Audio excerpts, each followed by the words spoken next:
pero no sabemos lo que somos capaces hasta que tenemos que hacerle frente. Hasta que finalmente nos fajamos y le hacemos frente. Y en la adversidad, ¿qué aprendemos? A sobrevivir, a mantenernos respirando, gente, que no es poco. El que no aprendió eso durante el 2020 no estuvo aquí. El 2020 nos enseñó que había que seguir respirando. No había otra prioridad.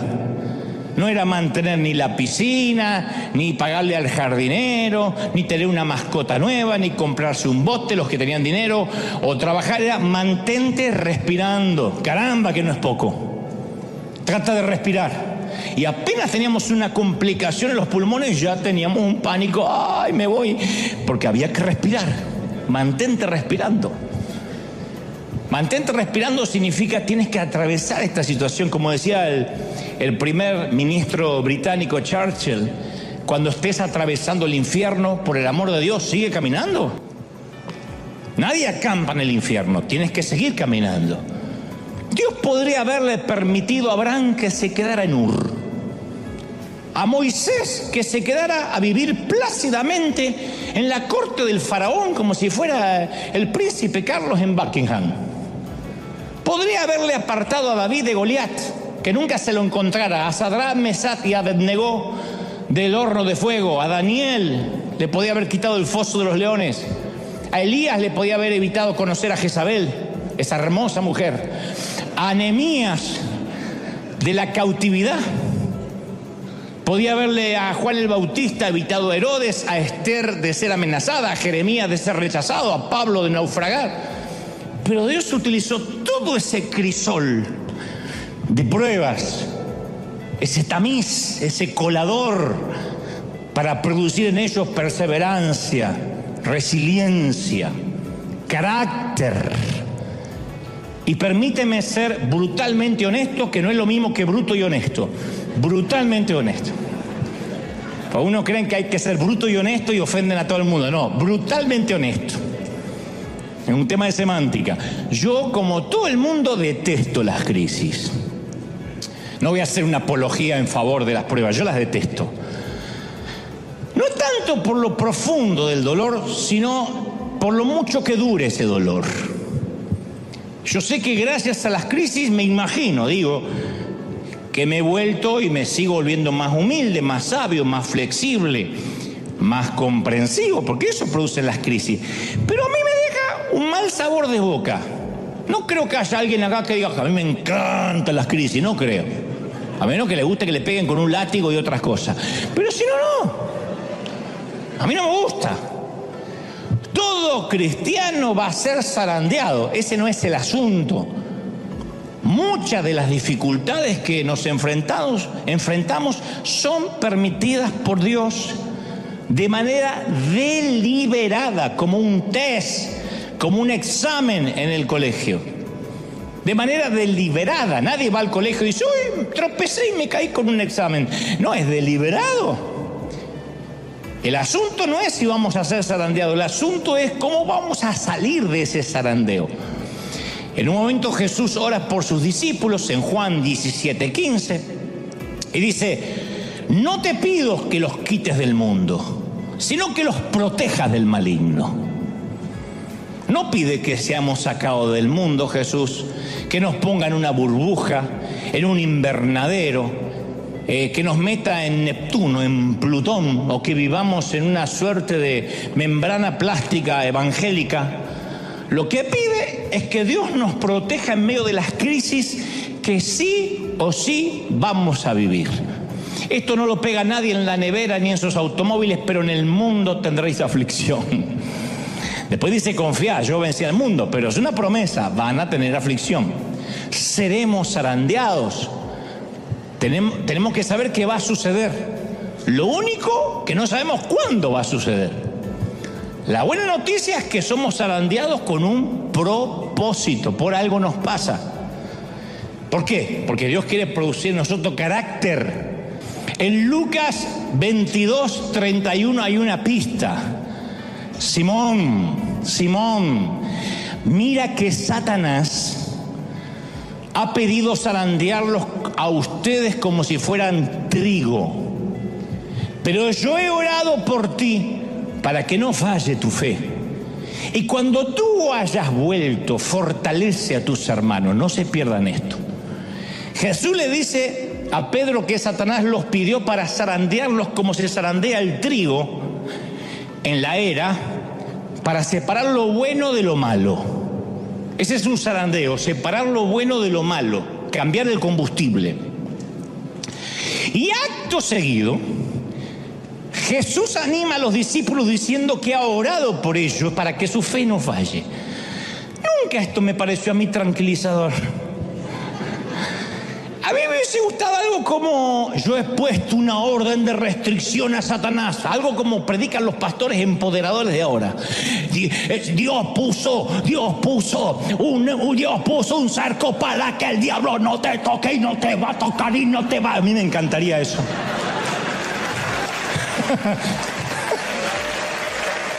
A mí me... Pero no es lo que dice. Jesús no va a poner una orden de restricción, no va a evitar el zarandeo. Y luego añade: cuando hayas vuelto, fortalece a tus hermanos. No dijo: si llegas a salir de esta, espero que por lo menos seas un fortalecedor. No vas a salir. O sea, deja claro que el zarandeo del enemigo está plenamente controlado y monitoreado por Dios.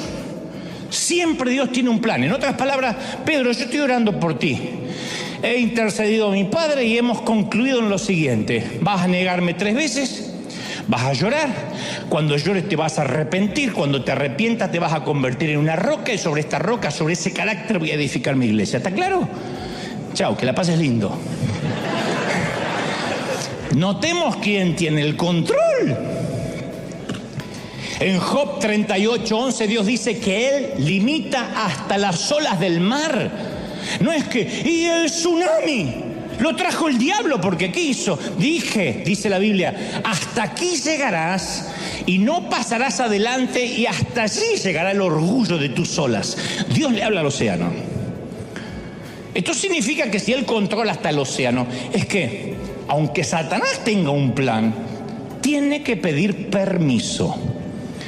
Jesús mismo lo explicó en Mateo 28:18. Dios me ha dado toda autoridad en el cielo, ¿y dónde más? Y en la tierra. Y esto lo prueba. Marcos 1:27 afirma: Él manda aún a los espíritus inmundos y le obedecen. O sea, no hay temporadas en que Jesús tenga más autoridad y temporadas donde Jesús tenga menos autoridad. El lobo no puede tomar la oveja sin el permiso del pastor, y el pastor solo va a permitir cierto ataque si el proceso a la larga valdrá la pena. ¿Estamos hasta ahí, sí o no? Entonces, ¿cuál es el propósito de la prueba de Pedro? Que vuelva y dé testimonio a la iglesia. Cuando vuelvas, confirma a tus hermanos. Jesús permite que Pedro sufra la prueba para que anime a sus hermanos. Entonces, nuestra dificultad, esta enfermedad de ahora, esta crisis, nos está preparando para ser una voz de aliento. Dios no quiere más una iglesia que finja poder. Quiere una iglesia que haya atravesado las pruebas, las crisis, haya tocado fondo y en el fondo haya encontrado roca y lo pueda contar. Allí está Jesucristo, hay roca. ¿Sí o no?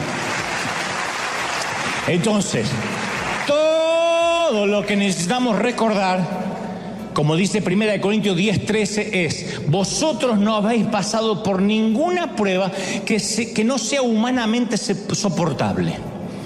Y podéis confiar en Dios, que no dejará sufrir pruebas más duras de las que vas a soportar, de las que podéis soportar. Por el contrario, dice el apóstol, la prueba hará que seas más fuerte, y Dios proveerá la salida para que puedas soportar. Habrá un éxito, una salida al final. Entonces, la mayoría de los entendidos teólogos leen en Isaías 14:13 la descripción de la caída de Lucifer. Dicen que eso habla de Lucifer, yo lo creo. Dice: voy a subir hasta el cielo, en palabras de Lucifer. Voy a poner mi trono sobre las estrellas de Dios. Voy a sentarme allá lejos en el norte, en el monte donde los dioses se reúnen. Subiré más allá de las nubes más altas y seré como el Altísimo. No son palabras de Nabucodonosor, son palabras de Lucifer. Y debido a que trató de ser como Dios, cayó delante de Dios a través de la historia, y él se ha pasado la vida tratando de convencer al hombre que haga lo mismo, que caiga. Esa fue la estrategia que usó para decirle a Eva: come de este fruto y seréis como Dios. No cambió. Es tan egocéntrico ahora como lo era entonces. Es tan necio ahora como lo era entonces. Es tan limitado ahora como lo fue entonces. No lo olvide, todos los ángeles son inferiores a Dios, todos. Dios es omnipresente, está en todas partes a la vez. Los ángeles no pueden estar en todas partes a la vez. No pueden reproducirse, son asexuados. De manera que los ángeles que cayeron nunca se reprodujeron, la humanidad siempre fue creciendo. Son demasiado pocos demonios para tanta gente. Por eso es muy petulante decir: anoche el diablo me atacó. ¿Qué se va a atacar el diablo si no sabe ni sabe dónde vive por ahí? No, son las obras de la carne, son tus consecuencias. Pero el diablo no puede estar en todas partes. Dios es omnipotente. Los ángeles tienen el poder que Dios permite que tengan. Dios es omnisciente, todo lo sabe. Los ángeles saben solo lo que Él quiere que les sea revelado. ¿Sí? Y Satanás es un ángel caído. Eso incluye a Satanás, es inferior a Dios. Y aunque los religiosos se rasguen las vestiduras, Satanás sigue estando al servicio de Dios. El diablo es tan siervo en su rebelión como lo era en los días de su obediencia. Por eso mismo Martín Lutero es el que puso este título. Martín Lutero llamó el diablo de Dios. Claro que el timador preferiría engañarnos y hacernos pensar que él es una fuerza independiente, con un poder ilimitado, pero él solo tiene el poder que Dios le permite tener. Él preferiría que nunca escuchara las palabras de Juan 4:4, vosotros sois de Dios, porque Él está en vosotros y Él es más poderoso que el que está en el mundo. Él, el que está dentro tuyo, es más poderoso. Alguien tiene que decir amén. Más poderoso. Entonces Dios quiere, ¿está claro cuál es la cadena de mando? Dios está al control. Al diablo lo tiene con las riendas cortas. No sé si notaste las palabras de Jesús: Satanás os ha pedido para zarandearlos. El diablo no exige, no resuelve, no decide. Él pide, suplica, solicita. Así como pidió permiso para tentar a Job, pide permiso para tentar a Simón Pedro. Satanás no hace nada que Dios no sepa. Y Dios usa a Satanás para llevar adelante la causa de su reino. ¿Cómo usa Dios a Satanás para hacer la obra del cielo? Lo usa para entrenarnos. Se vale de él para zarandearnos. Porque todos tenemos la misma enfermedad del diablo. Hasta el más dócil de nosotros, en un momento tiene un concepto más alto de sí mismo del que deba tener. En un momento a todos, no solo los argentinos, se le vuelan los pájaros. Yo he visto mexicanos agrandados y salvadoreños agrandados como zapatillas de monja. Yo los he visto.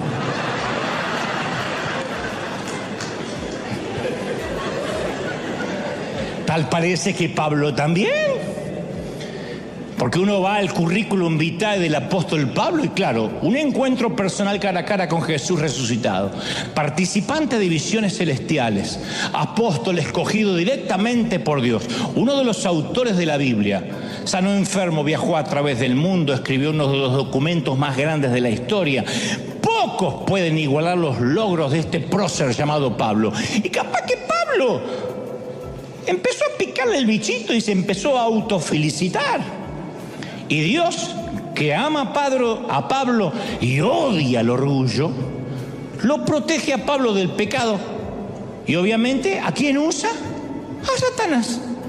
Segunda de Corintios 12:7, por eso, para que yo no me creyera más de lo que soy, dice el apóstol, por tantas revelaciones maravillosas que tuve por haber ganado el campeonato del fin del mundo en Qatar. No sé si estaba eso, pero creo que lo hubiese mencionado. Se me ha dado un sufrimiento, una espina clavada en el cuerpo, un emisario de Satanás que vino a maltratarme. No se nos dice la naturaleza de su espina, pero se nos dice el propósito, el origen, para que Pablo siga siendo humilde. Un emisario de Satanás. El emisario pudo haber sido un dolor, una debilidad, una persona que le causaba aflicción, pero sí sabemos que ese emisario lo controlaba Dios. 3 veces le pedí al Señor, no dijo, me puse a reprender al diablo. 3 veces le pedí al Señor que me quitara el aguijón. Y el Señor me dijo, que te baste mi gracia, mi poder se perfecciona en tu debilidad. No te lo voy a quitar. El emisario estaba mandado por Dios, no te lo voy a quitar. Dios podía quitarlo, pero le dijo al emisario, te quedas ahí. Está descrito como un león rugiente que acecha para devorar a la gente. Y Pedro dice, resístanlo, en 1 de Pedro 5:9, resístanlo firmes en la fe, sabiendo que los mismos sufrimientos están siendo experimentados por sus hermanos en el mundo. Resiste. ¿Saben qué es resistir? Ignóralo, resiste, párate en la fe y dile, no tienes ninguna autoridad, tienes una correa así, una correa chiquitita. Las fauces del león están sufriendo. ¿Cuántos lo creen? Díganme amén. El diablo es un asesino por naturaleza, pero no puede decidir. Él cree que decide, no decide.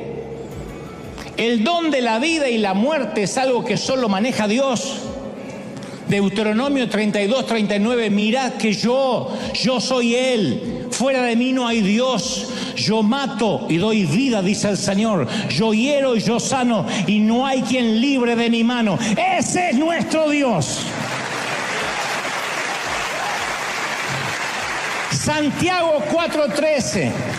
Vosotros que decís, mañana iremos a tal lado o a tal lugar y pasaremos un año y comerciaremos comerciaríamos, o como se diga. Comercializaremos, muy bien, y obtendremos ganancias. No sabéis lo que traerá mañana.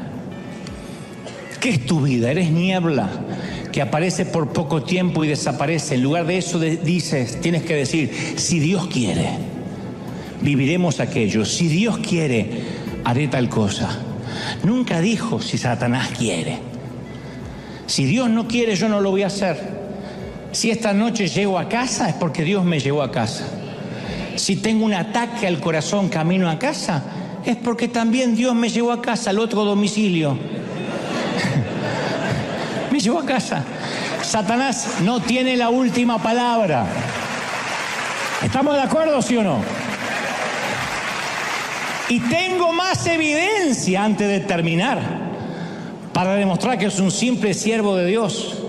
Segunda de Corintios 4:4 dice, el Dios de este siglo cegó el entendimiento de los incrédulos. Hay un Dios de este siglo, Satanás, que cegó el entendimiento de los ateos. Claro, él es un gran cegador. De hecho, algunos de ustedes, si no es aquí, allí en casa, están ahora ciegos, lo que significa que me están escuchando y este mensaje no los conmueve y capaz que solo están mirándolo para refutar o para criticar el mensaje, y es porque están ciegos, no tienen papilas gustativas espirituales. Pueden que el mensaje los enoje, pero no les despierta adoración, ni pasión, ni celo, ni amor, ni resolución por obedecer. Porque Satanás es un gran cegador. La pregunta ¿es poderoso en su cegamiento? ¿Tiene la última palabra? ¿O Dios es el que hace irrumpir la luz en la vida cuando quiere? Pablo dice en 2 de Corintios 4:6, de las tinieblas resplandecerá la luz, y resplandeció en nuestros corazones para la iluminación del conocimiento de la gloria. Cuando Dios se propone encender luces en tu corazón, no hay demonio que lo pueda detener. Dios se enciende y dice, a mirar, a verme con ojos nuevos. ¡Oh! Dios domina la voluntad de sus ángeles, y eso incluye al diablo. Manda a los espíritus malignos y obedecen. Por lo tanto, si desobedecen es porque Dios quiere que desobedezcan. Les permite desobedecer. Si Dios permitió la caída de Satanás es porque, no porque estaba indefenso, es porque tenía un propósito para esa caída. Y tal vez hoy estemos en una temporada de zarandeo, como empieza el mensaje. Y esta temporada es de tanta importancia como la temporada de cosecha. Muy importante. Porque el proceso de zarandeo nos refina, nos entrena. Nuestra oración durante esta temporada de zarandeo tiene que ser, no pedir, Señor, no quiero ser más zarandeado, sino, Señor, ayúdame a atravesar bien el proceso. ¿Están conmigo, sí o no? Que mi fe sea ratificada. El entrenamiento de David se produjo en cuevas del desierto, no en los pasillos de mármol del palacio. El entrenamiento de José fue en las prisiones de Egipto. Moisés aprendió y se volvió humilde mientras trabajaba como pastor en las arenas del Sinaí. A Jacob se le asignó el profesor Labán como instructor por 14 años. Y cada uno de estos líderes, cuando se enfrentó a un reto difícil, tuvo la oportunidad de vengarse, de negarse, de echarse atrás o escapar. No hicieron nada de eso. David se convirtió en uno de los mayores reyes que tuvo Israel. José se convirtió en el segundo hombre de autoridad de Egipto. Moisés sacó a 2 millones de personas o 3 millones de personas de la esclavitud. Jacob se convirtió en el padre de las 12 tribus y ayudó a poner los cimientos para la gloriosa venida del Mesías. ¿Dónde? En el zarandeo, en el cambio de combustible. Obviamente a todos nos gusta una vida normal, sin alteraciones. Pero a todos, sin excepción, en algún momento nos llega una temporada de crisis. Quien diga a mí nunca me llegó una temporada de crisis, o está mintiendo o vive dormido, porque la crisis llega.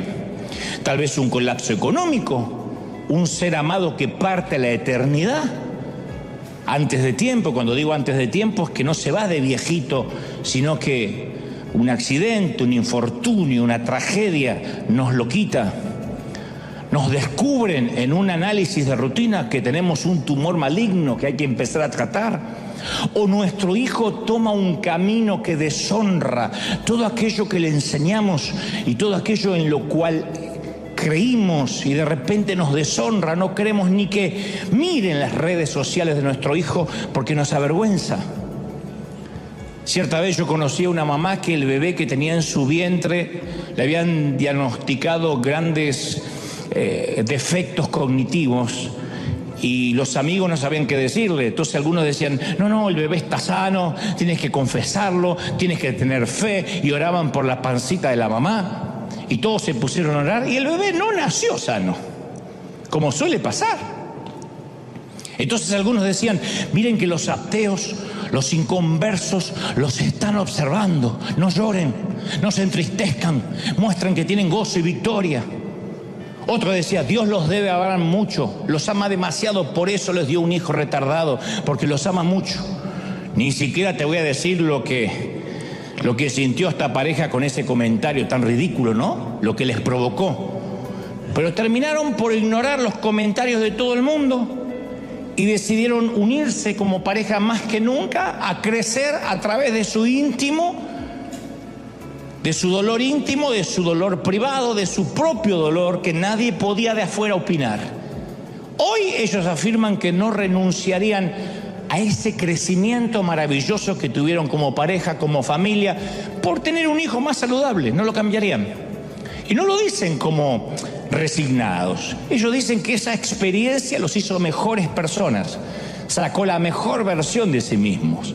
Claro, a nadie le gusta ver a un hijo enfermo, o con una minusvalía, o limitado, pero cualquier crisis, sea lo que sea, nos lleva a un embudo, a una pregunta: ¿sobre qué puedo edificar mi vida de manera que las circunstancias no me roben la felicidad? ¿Sobre qué tiene que estar edificada mi vida para que, pase lo que pase, yo siempre siga teniendo gozo? Los investigadores observaron que las personas que son capaces de enfrentar la adversidad terminan siendo más fuertes que antes. Hay toda una generación de cristal que se ofende por cualquier cosa, que un vientito ya, ay, sí, no voy mal a la iglesia porque me miraron mal, me sacaron mi asiento. Que acá no pasa, pasa en el otro servicio. Pero hay otra generación que se ha hecho fuerte, a fuerza de que de golpes. Y así como existe el estrés postraumático, los investigadores hablan del estrés o del crecimiento postraumático. Del crecimiento postraumático, los traumas que hacen que nos desarrollemos, que tengamos otro carácter. Y estos investigadores sostienen que la adversidad conduce al crecimiento. La adversidad nos hace fuertes, o sea, la adversidad nos lleva a crecer más que ninguna otra cosa que pueda existir. La adversidad es lo que nos hace crecer. Muéstrame una mujer, un hombre que tuvo adversidad en su vida, y yo te voy a mostrar a alguien con carácter firme, no necesariamente amargado o amargada. Porque en la adversidad descubrimos de qué estamos hechos.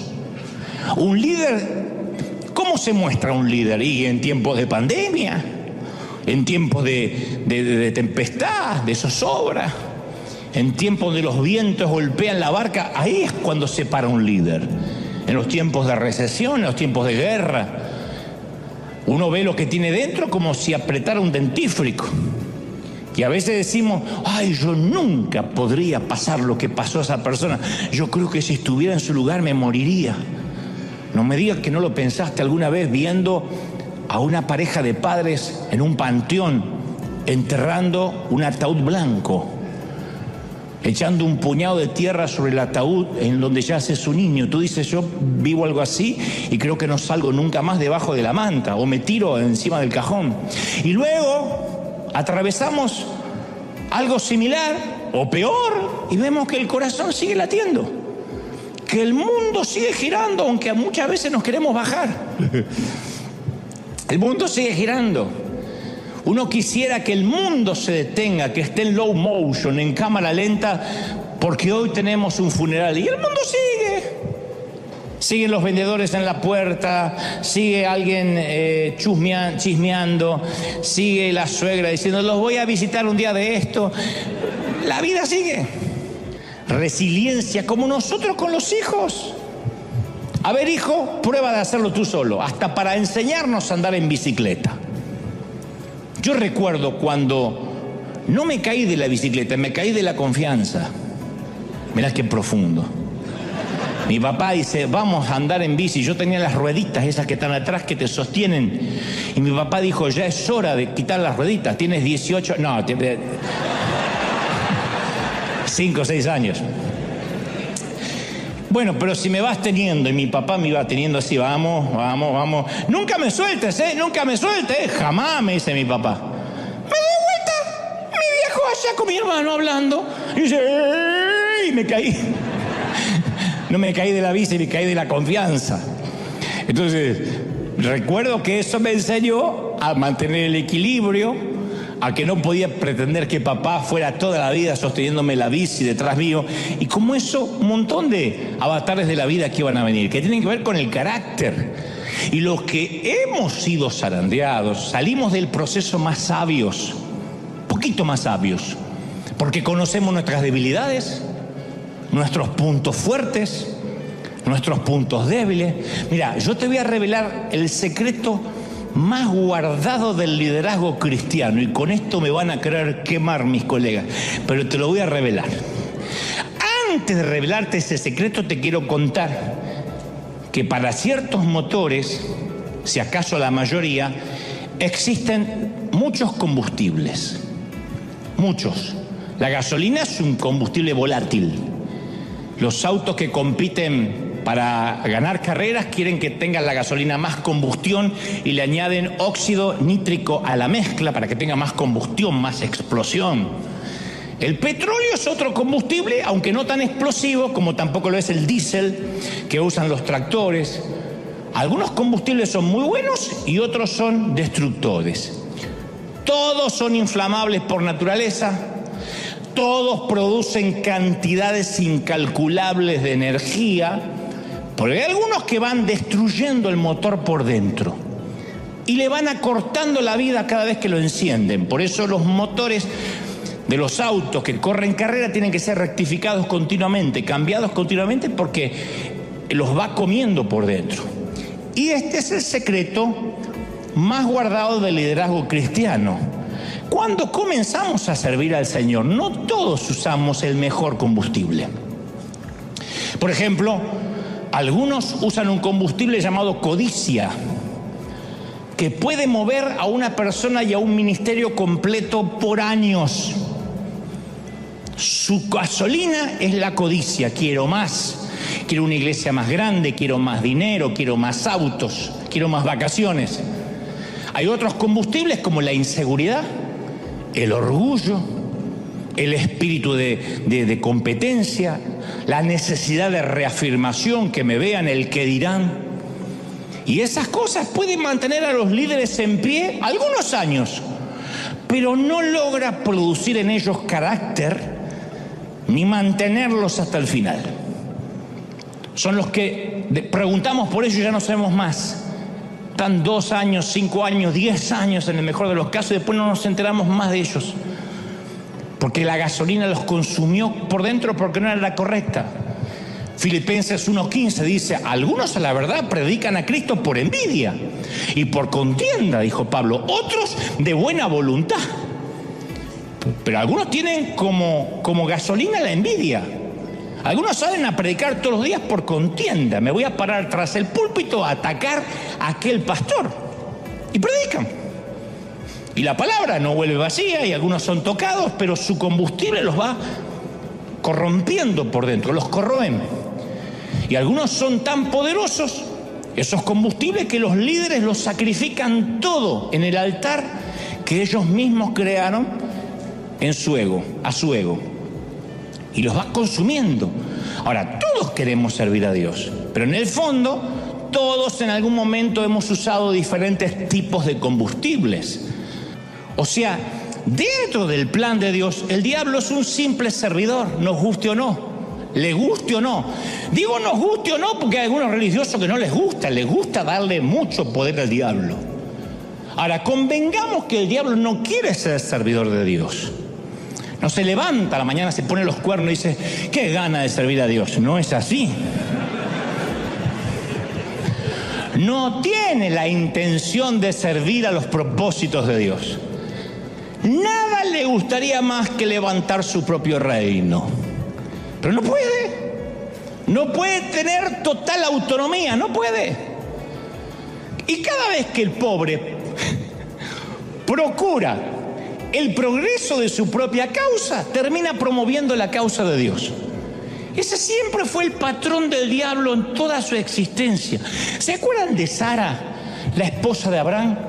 Dios le prometió un hijo, ella no podía tener hijo, era estéril. No solo ella tenía un problema, también era el problema de la vieja y del viejo, porque había que haber doble milagro ahí, ustedes me entienden. Durante mucho. ¿Qué hizo Satanás? Usó la cuna vacía para agitar la tensión, la disensión, la duda. El enemigo quería que Sara no confiara en Dios. Y le salió el tiro por la culata.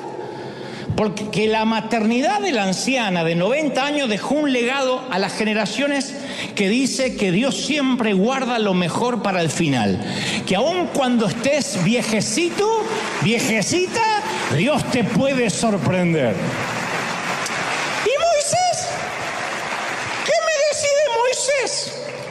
Satanás y sus hordas celebrando el día que el joven príncipe tuvo que huir de Egipto.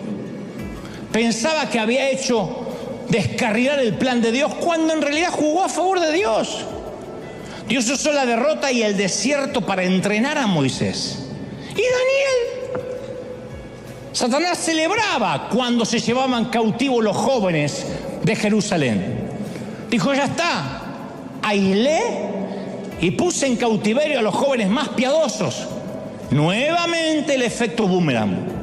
Lo que Satanás pensó que era cautividad, Dios lo transformó en realeza.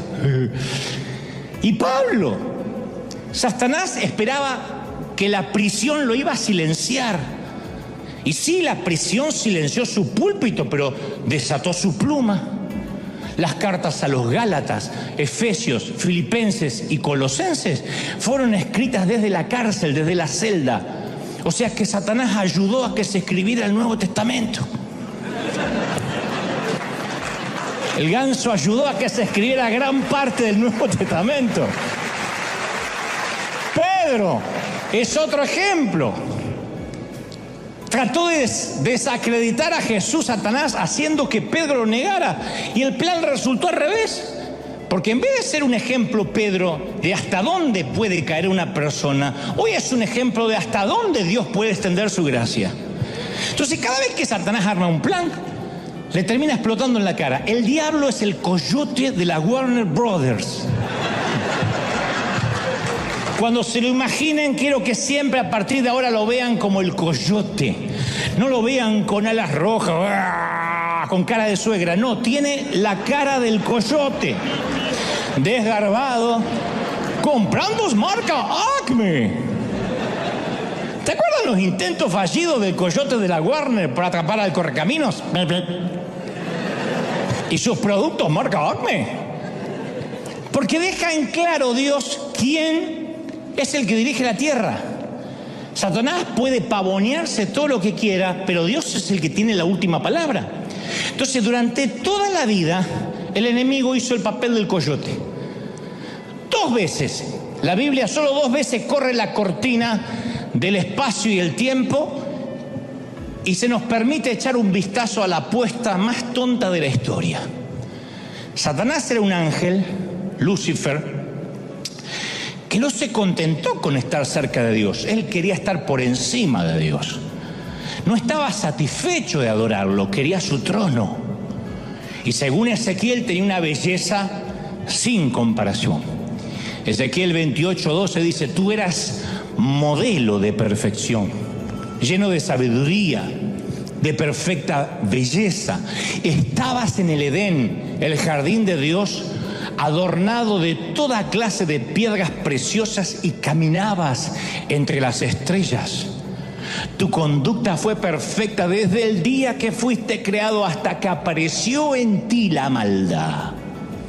El tipo caminaba pechito de paloma como un argentino por las nubes así. Era una mezcla de Ronaldo con el talento de Messi. Y las ganas de Chicharito. Y tanto Ezequiel como Isaías, describen al ángel más hermoso que cualquier criatura, sin embargo, más necio que cualquier otro ser que haya vivido.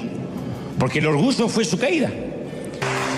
Pero tengo que decirte, Satanás ha pedido para zarandearte.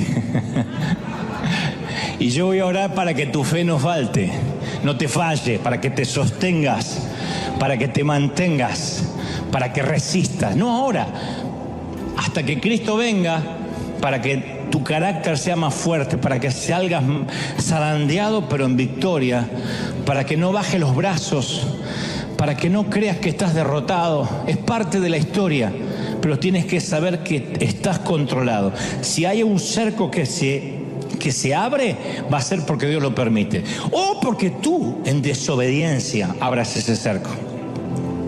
La desobediencia, el pecado, te deja a expensas del enemigo. Él anda como el león rugiente buscando a qué devorar. Cuando tú te pones bajo la presencia de Dios, automáticamente la protección que vino sobre Job viene sobre ti. Y si te va a tocar es porque Dios lo permite, o tú lo permitas. ¿Cómo? En pecado, en rebelión, en obediencia. Y solito te vas y te entregas en manos de aquel que está buscando para matarte. No obstante, si dices, a pesar de mis errores, a pesar de mis yerros, a pesar de mis equívocos, yo todos los días corro la gracia, todos los días voy a la presencia del Señor y pido su protección. Tienes que saber que no importa, no hay diabetes, no hay pandemia, no hay virus, no hay cáncer, no hay metástasis que va a matarte si Dios no quiere que te mate. Si Dios te quiere llevar de algo, te va a llevar, con algo te va a llevar. Algo se va a valer para llevarnos. Pero eso no viene porque Dios se descuidó, porque estaba ocupado. Es propósito de Dios. Es maravilloso saber que uno está viviendo en el propósito de Dios. Es maravilloso. Nada va a pasar que Dios no lo disponga. El avión no se cae si Dios no quiere que se caiga. Si hay un propósito. Eso te hace vivir la vida en paz, con felicidad, con gozo, perderle el miedo al enemigo. Es un ángel inferior, ni es omnipotente, ni es omnisciente, ni es omnipresente, y si hace algo, insisto, lo repetiré otra vez, es porque Dios le permite que lo haga. Y le dice, hasta aquí, cuidado, porque yo le voy a dar la salida para que pueda soportar, porque es mi hijo, lo estoy procesando. ¿Está recibiendo esta palabra, sí o no? ¡Impresionante! Levanta tus manos al cielo, vamos a orar. Padre, di conmigo, Señor Jesús, fuerte, entra en mi corazón, perdona mis pecados, anota mi nombre en el libro de la vida, comienzo otra vez. Y yo sé que por ahí a alguno aquí todavía le cuesta imaginar, o te cuesta imaginar que lo que estás viviendo podría resultar en algo bueno. Tú dices, no me digas, ¿de verdad? No inventes. Lo que yo estoy viviendo me estás diciendo que es el diablo con permiso de Dios. Me estás diciendo que estoy en un ambiente controlado para algo. Y capaz que te cuesta concebir que esa enfermedad, que esa deuda, que esa muerte puede ser un instrumento para algo digno. Y si te cuesta todavía, te doy el último ejemplo para terminar. Yo no voy a minimizar tu crisis, pero en comparación a la que te voy a contar, tu crisis es una fiesta. Un Salvador sin pecado fue cargado de pecado. El autor de la vida lo pusieron en la cueva de la muerte. La victoria de Satanás parecía segura y por fin el diablo iba ganando por diferencia de goles. No solamente había goleado, sino que había clavado el esférico en el ángulo, pasando por encima al mejor jugador del mundo que lo había dejado tendido en el suelo. A Satanás le había salido el tiro por la culata con todo, desde Sara hasta Pedro, pero ahora le había salido las cosas bien. Todo el mundo había visto su victoria y él ya estaba haciendo el bailecito de la victoria. Sin embargo, de repente se ilumina el sepulcro del tercer día, retumba la roca y Satanás supo que lo habían timado otra vez. Una vez más había sido la herramienta en las manos del hortelano. Aunque un día se rebeló, el pobre desgraciado nunca dejó de ser el diablo de Dios. ¿Te imaginas cómo pierde autoridad con sus ángeles? Porque le dicen, jefe, cada vez que usted hace algo sale al revés. Se pasó todo el tiempo pensando que había derrotado el cielo y en realidad lo había ayudado.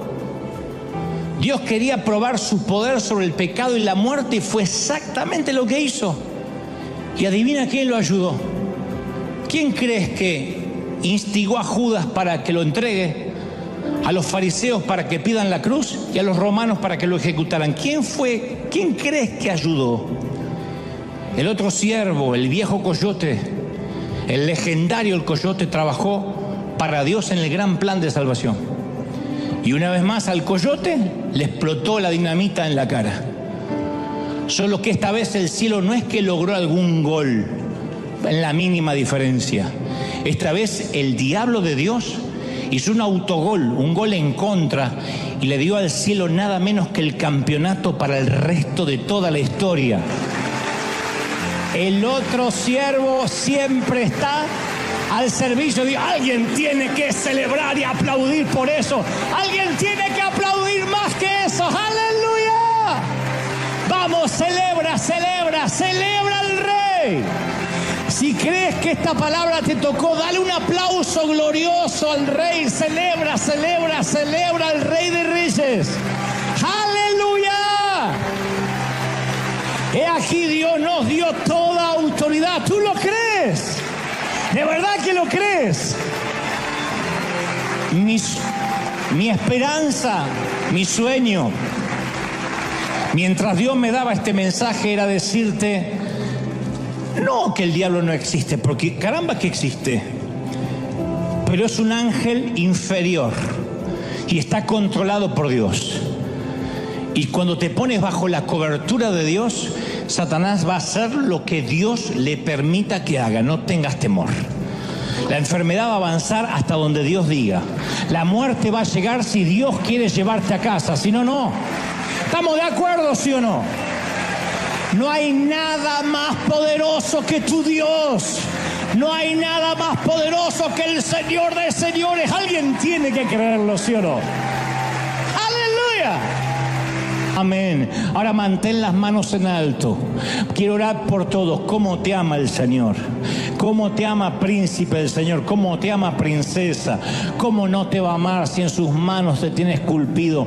¿Cómo te ama el Señor? Padre, he transmitido lo que creo me has dicho que diga a este tu pueblo, a este tu ejército, a estos tus obreros de primera línea. Y ahora, Señor, sella con tu espíritu esta palabra.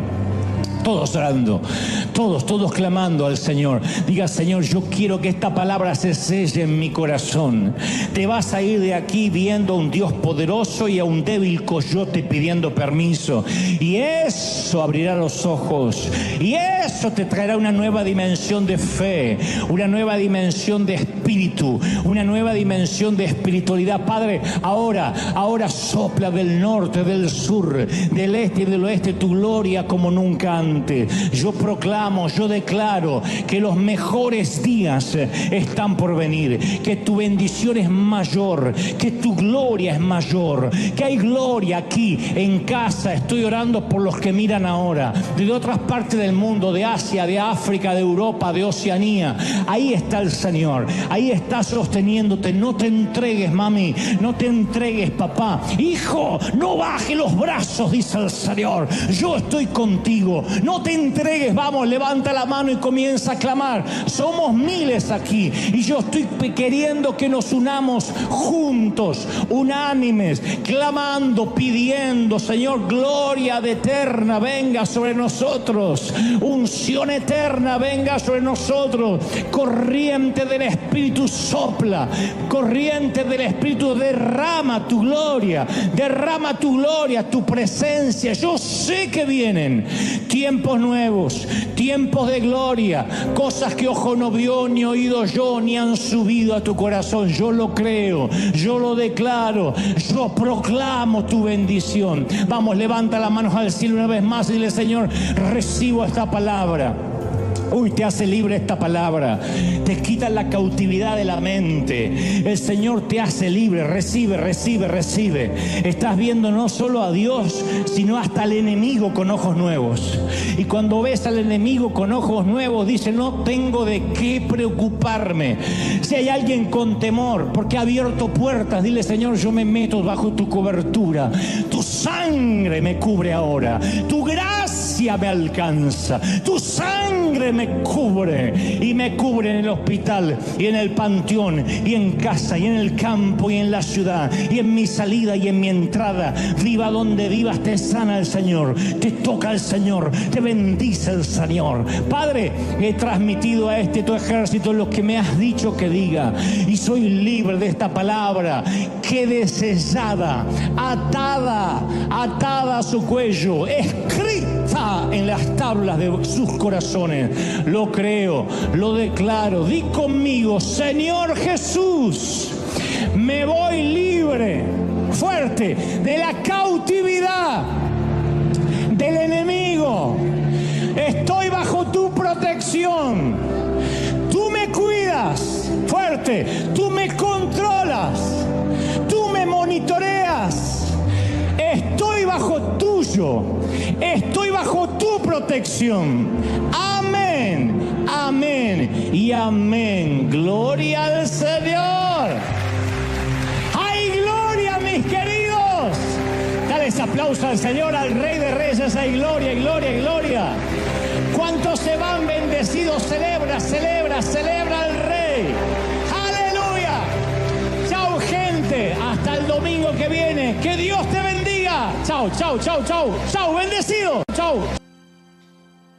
En algún momento has mencionado la frase: no te asustes por la noche, porque la noche es para descansar. Te dicen cosas tales como deja la luz encendida y tú dices no, hay que apagarla. No, pero tengo miedo. No tengas miedo, la noche se hizo para descansar. Si fuiste niño, en algún momento dijiste cosas como no quiero que se haga de noche, no me gusta. Como que las ganas de jugar continúan a pesar de que el físico no nos da más. Si fuera por nuestros niños más pequeños, ellos no tendrían noche nunca, no descansarían nunca porque dicen, oh, otra vez hay que dormir. Mientras que a algunos adultos depresivos admiran, sueñan, ambicionan la cama con esperanza. Los niños no quieren saber nada con ir a la cama y entonces uno le tiene que decir que los tiempos de oscuridad son para que descanses. En términos espirituales, creo que los términos de oscuridad, los tiempos de oscuridad, los tiempos de zozobra, de quietud, también nos preocupan porque sentimos como que Dios se aleja de nosotros. Así que cuando yo me puse a escribir el sermón el día sábado, pude sentir que el Espíritu Santo me decía, dile a mis hijos que la oscuridad es parte del plan, que el silencio es parte de mi amor hacia ellos. No es un sermón popular, no es algo que despierta muchos amén, pero es algo que tiene que ver con la vida real.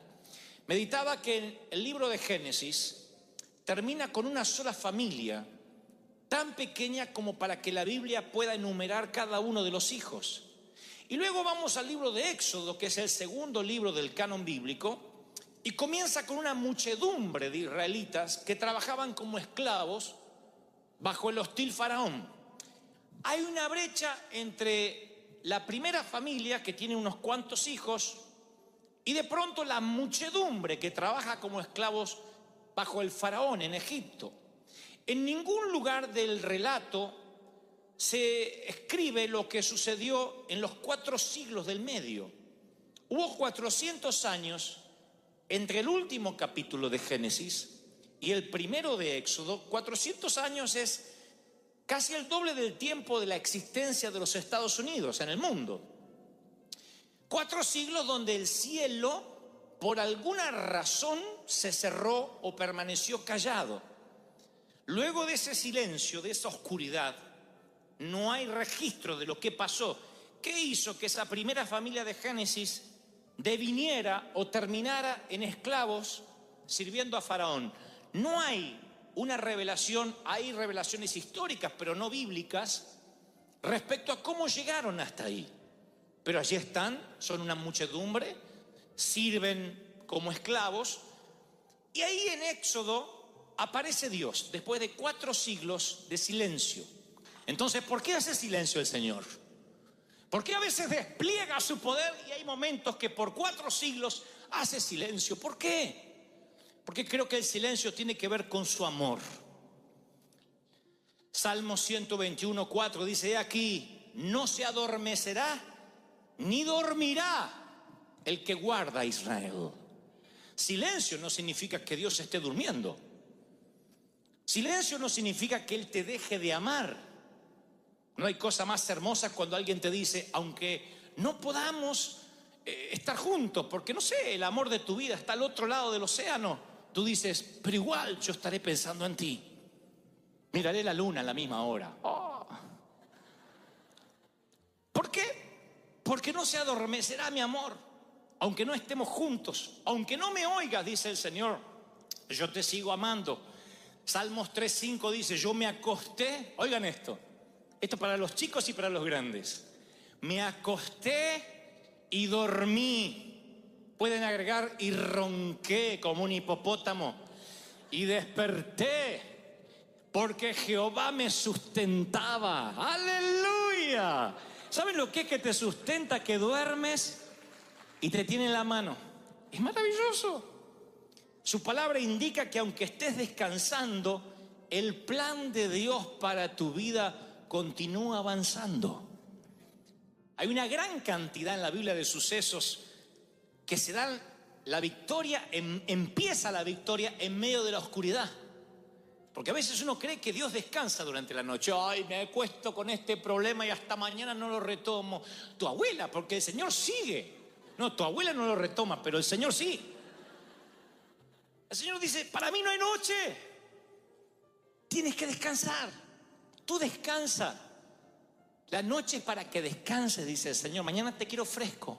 Ay, es que ¿por qué no se resolvió el problema? Porque tienes que descansar, sonso. Deja que los cielos sigan trabajando. Sonso, dice mi Biblia, Dante habla hoy. La creación de la luz irrumpió en el caos de la oscuridad. Jacob luchó toda la noche, y por la mañana obtuvo una nueva identidad. La liberación de Israel de la Pascua ocurrió por la noche. La batalla de Gedeón, que terminó en victoria, comenzó en la mitad de la noche. La cruz de Jesús, aunque era mediodía, quedó en un cielo negro y oscuro durante la noche. Tú dices, pero ¿por qué tiene que venir la noche? Yo sé que la oscuridad viene en términos prácticos. La oscuridad viene y te quita el descanso cuando debería ser lo contrario. No hay sueño que te repare del dolor.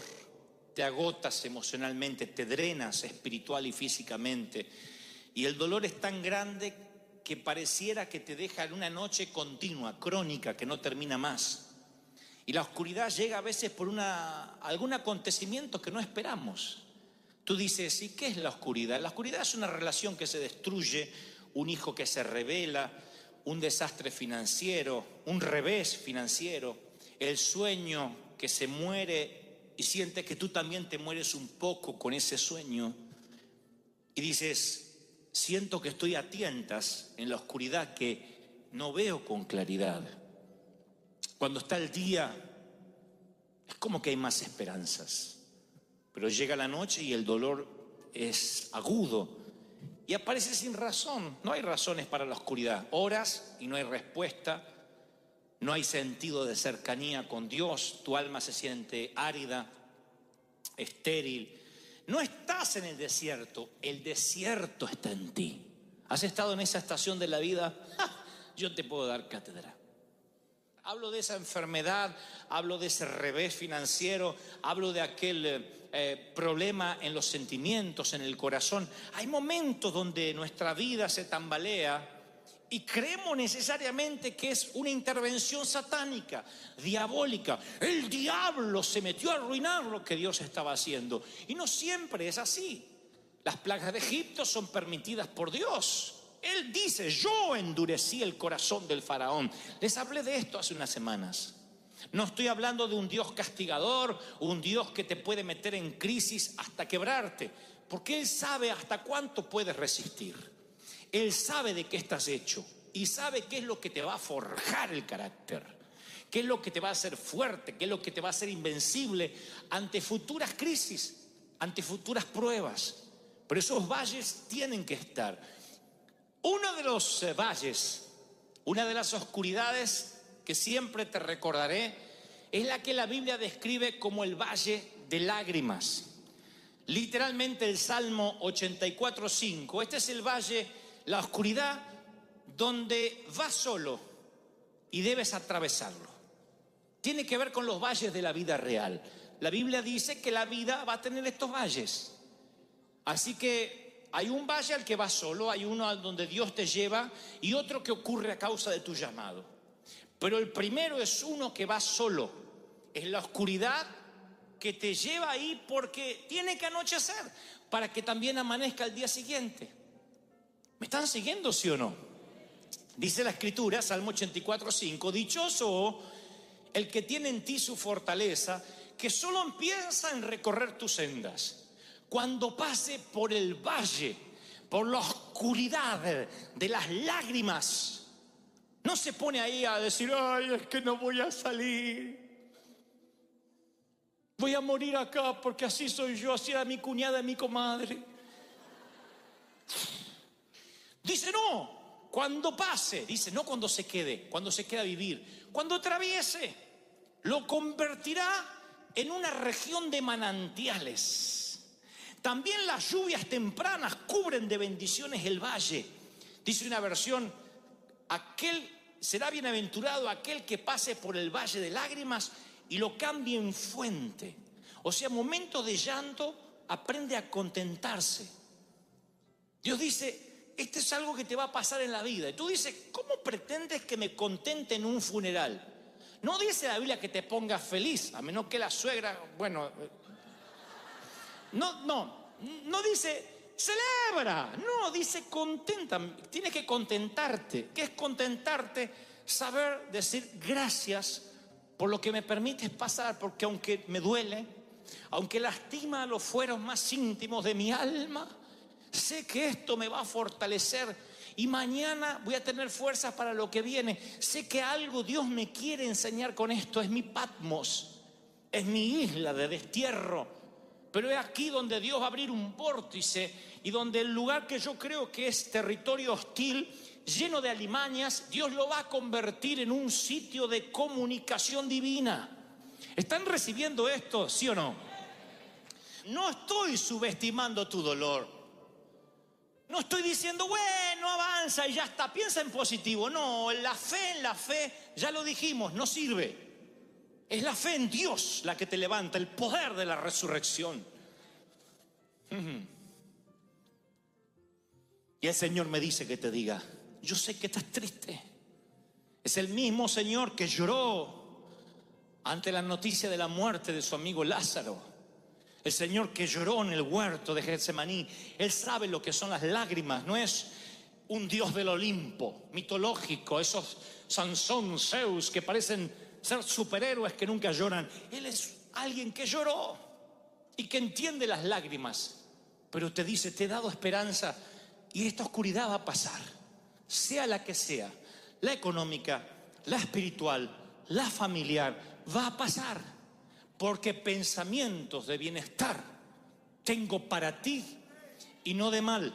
Oigan, lo diré otra vez, me perdí muchas horas, meses y horas de mi infancia y mi adolescencia preocupado por cómo sería mi vida adulta. Me perdí mucho tiempo. Era de esos preocupones pensando, número 1, que nunca me iba a casar. Número 2, que nunca iba a tener hijos. Número 3, que nunca iba a trabajar. Número 4, que nunca iba a tener un auto. Número 5, que nunca iba a poder cambiar los zapatos despegados. Hoy les conté en el primer servicio que yo me recorrí la iglesia de Buenos Aires con un traje azul. No era un traje, era un saco azul, esos cruzados que se usaban antes. No tenía pañuelito de esto. Ahora confieso, era una media, un calcetín. Nunca nadie me dijo que lo sacara, sino hubiese salido así con... Pero era coqueto. Antes muerto que... El tipo andaba con las medias. Estaba limpita, no es que... Estaba limpita. Yo pensé muchas veces que nunca iba a tener un traje más. Muchas veces pensé que a lo sumo cambiaría de calcetín. Pero nunca tendría un pañuelito de estos. No sé por qué.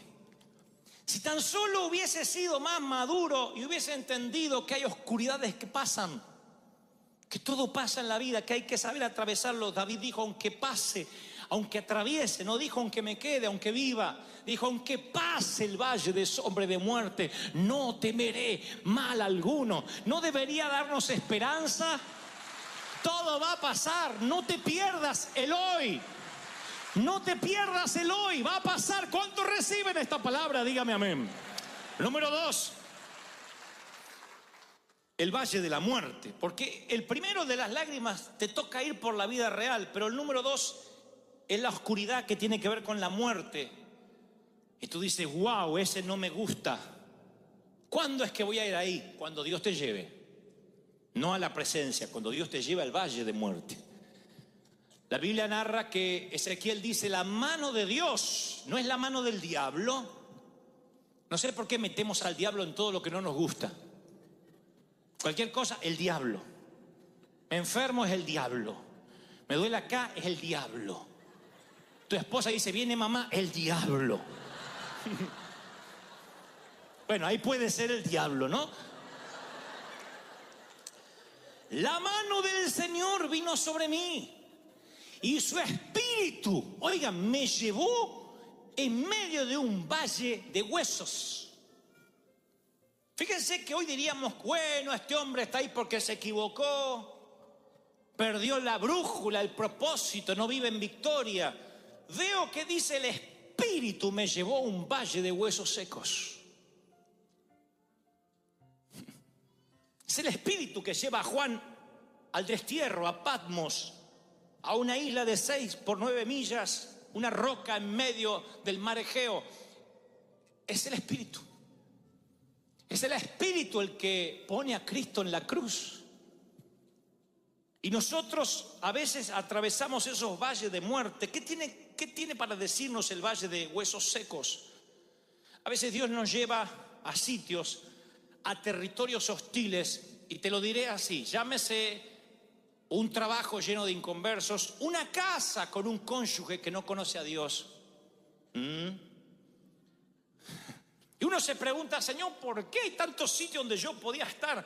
Pero dice el profeta, me hizo pasearme entre los huesos, y había muchos huesos que estaban secos, y me dijo, hijo de hombre, ¿podrán revivir estos huesos? Y yo dije, Señor, tú lo sabes.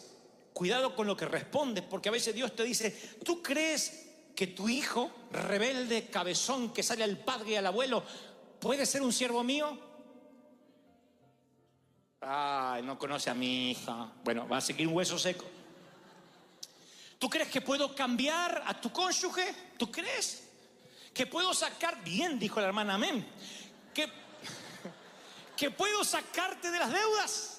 ¿Tú crees? Hay a veces que Dios nos pregunta. Van a ver que cuando el Señor hace milagros, siempre pregunta. Ve a un ciego y le dice, ¿quieres ser sano? Parece una preguntonta. Es como cuando uno se cae y te mira a alguien y dice, ¿te caíste? No, siempre me revuelco hasta ahora en el césped.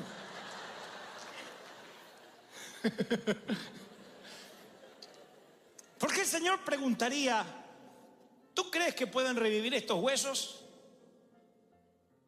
Y entonces me dijo, profetiza sobre estos huesos y dile, así dice el Señor, yo daré aliento de vida, soplaré de mi espíritu y viviréis. Les pondré tendones, haré que salga carne, los cubriré de piel, les daré aliento de vida, van a revivir y sabrán que yo soy el Señor. ¡Wow! ¡Aleluya! ¡Aleluya! Entonces te diré, número 2, tú vas a las oscuridades de los valles, o al valle de los huesos secos, con un solo propósito: profetiza sobre lo que está muerto. No digas, Señor, si es tuyo que reviva, profetiza. Recuerdan lo que el Señor nos dijo: no le hables a Dios acerca de la montaña. Señor, hay una montaña delante mío. Esa no fue la orden. Dios nunca dijo, cuando te encuentras ante una montaña, órame a mí para que yo te la quite. Él dijo, dile a la montaña, muévete, háblale de Dios a tu montaña. Dile, muévete, profetiza. ¡Wow! ¿Cuántos están recibiendo esto? Dígame amén. Te paras entre la montaña y le profetizas. Caminas entre los huesos secos y profetiza. ¿Cuánto hace que no abres la cuenta bancaria en internet? Mira los números rojos, los cheques, lo que tienes para pagar, y en vez de llorar y decir, Señor, mándame algo, ¿no habrá quedado algo en alguna chaqueta? En vez de hacer eso, ¿cuánto hace que no has profetizado? En fe, caminar sobre las finanzas muertas, sobre la quiebra, y decir: en el nombre del Señor profetizo que los recursos vienen, que la providencia se suelta, que los cielos se abren, porque Dios me trajo aquí en el Espíritu para que se revierta. ¡Aleluya!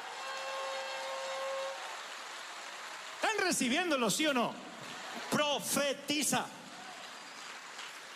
Espera que tu hijo se duerma esta noche y profetízale. Al grandote, digo, al mamut. Porque a los nenitos es fácil profetizarse, pero el mamut de 22, 18, con las patas peludas.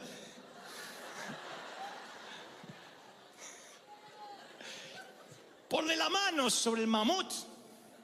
Mientras que duerma, ni se va a dar cuenta, va a ser así. Y tú dile: profetizo.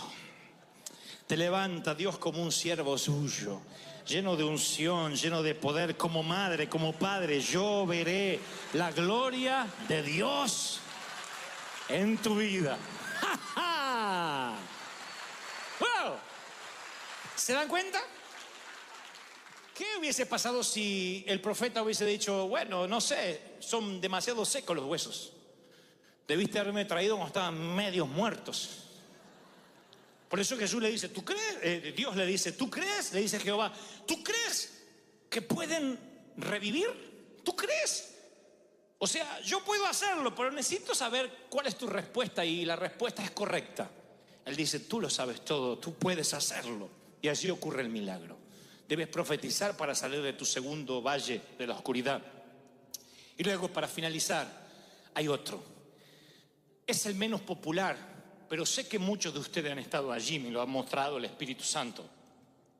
El primero es el valle de la vida real, el valle de lágrimas, tiempo de reír y tiempo de llorar.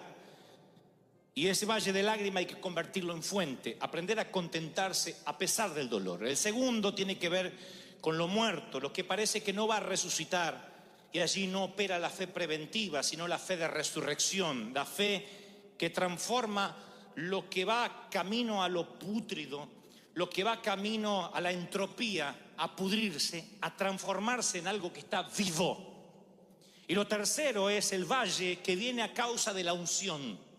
Tengan atención a esto, porque por desconocer esto es que nos convertimos en un evangelio fácil, liviano, playito, donde cuando viene el primer problema se nos va el llamado a cualquier lugar. Tienen todo el llamado para servir en Uganda, en la India, acá y allá. Viene el primer problema, o van a Uganda y tienen que hacer equilibrio en el agujerito del baño y dice: Dios no me llamó para esto. Extraño mi trono blanco.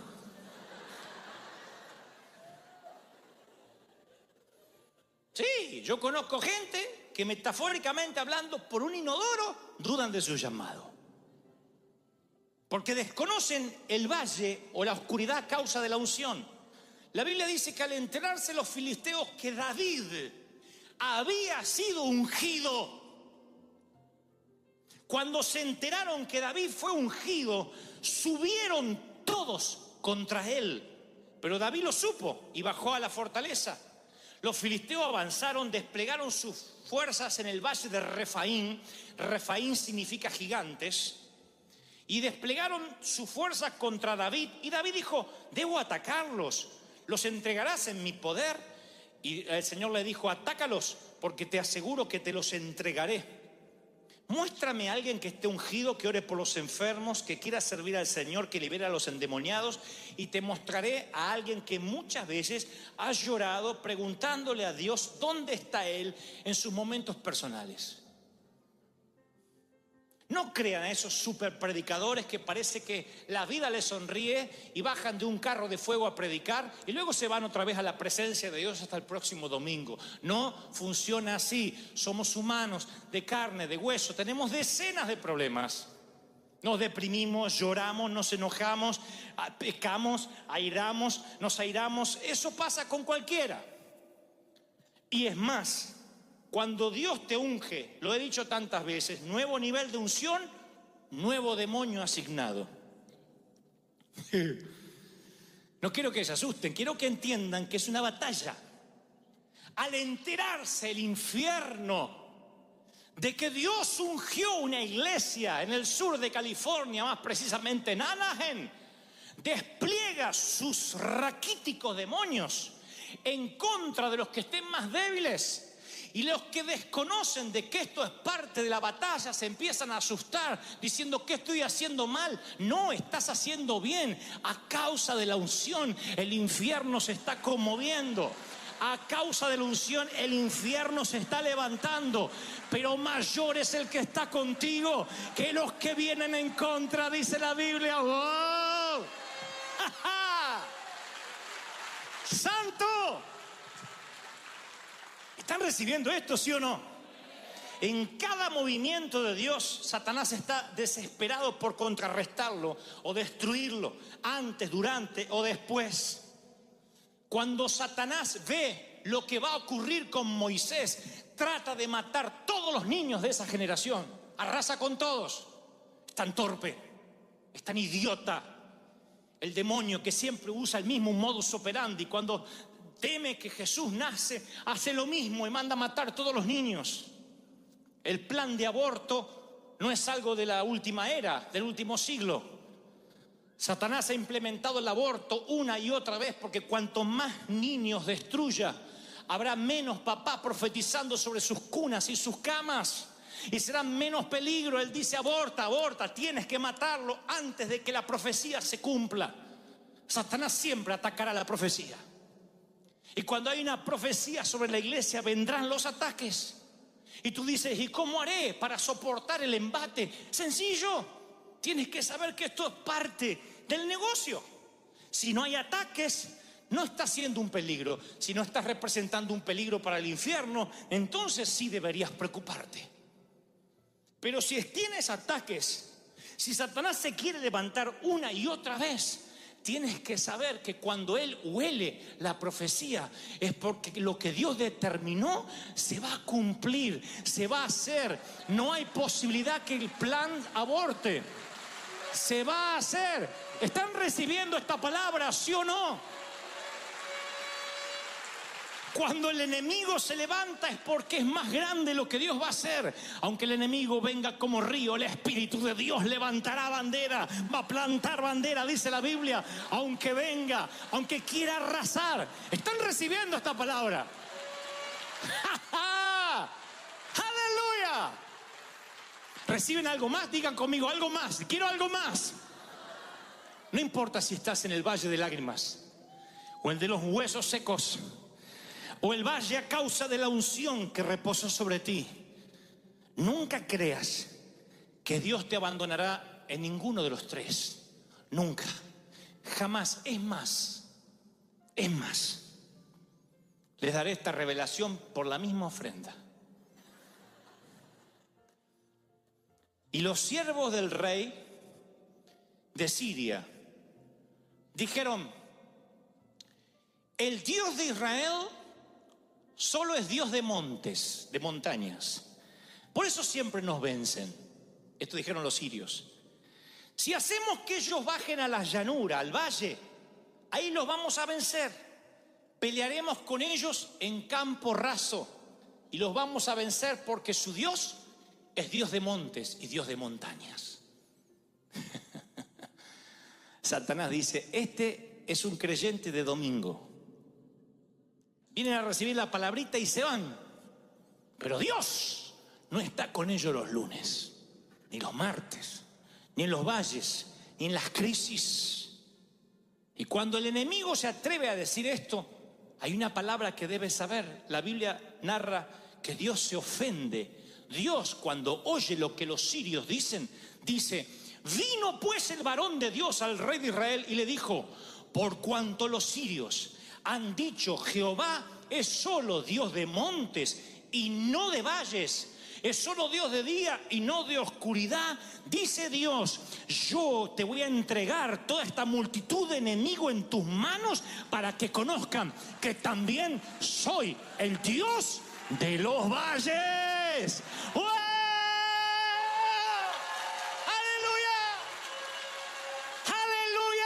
Alguien tiene que decir: ese es mi Dios, Dios de los valles. Vamos. Vamos, aplaudan, celebren, algo está pasando, algo está ocurriendo hoy. La gloria de Dios está aquí hoy. No encuentro en las Escrituras otro episodio que refleje tanto lo que a veces nos toca pasar en la vida. Primero perdemos la visibilidad, el destino, la visión. Hace años que no soñamos, que no visionamos, que no decimos tengo la esperanza de que cosas buenas van a pasar.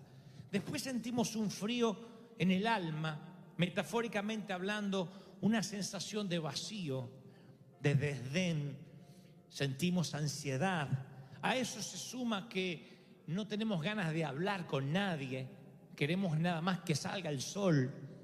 Se confluyen todos los elementos para hacernos sentir tristes. Decimos, si yo tuviera que lidiar contra la falta de visión, de visibilidad, podría, pero a eso se le suma el frío y la tormenta y la nieve.